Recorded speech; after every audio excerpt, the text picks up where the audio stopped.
Every era has its poison. In one age, it's wealth. In another, it's sex. Sometimes it's ideology, but the outcome is always the same. We stop seeing people and we start seeing monsters. And you know, that is when we make our worst mistakes. Dehumanization is psychological short-circuiting. It simplifies the world by stripping your enemy of nuance so that you can justify doing, saying anything about them.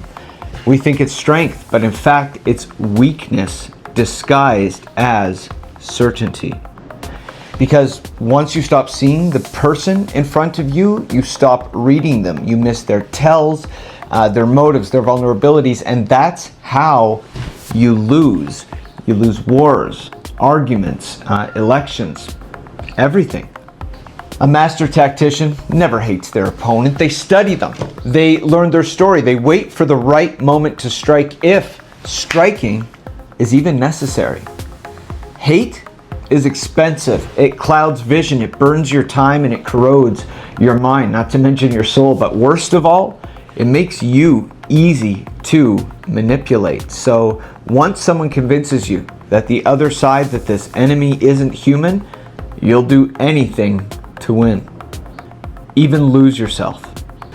During the Troubles in Northern Ireland, there were brutal murders on both sides, often of civilians, men who killed because they were told that the other side isn't really human.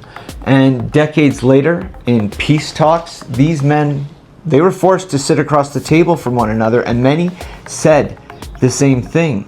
It was easier to kill them than it was to talk to them, but talking broke the spell.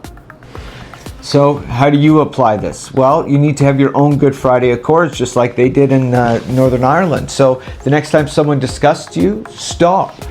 Don't indulge the instinct to dehumanize them. Study it and ask, what am I reacting to? Where did I learn to see that this way? And what's being hidden from me when I reduce them to one simple, single trait?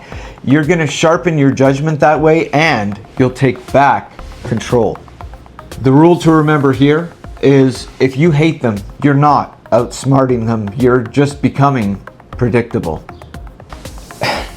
The real player here doesn't waste time on moral crusades. They keep their mind clear and clean even when the game gets confusing and dirty, because once you give in to hate, you've already lost both the high ground and the advantage.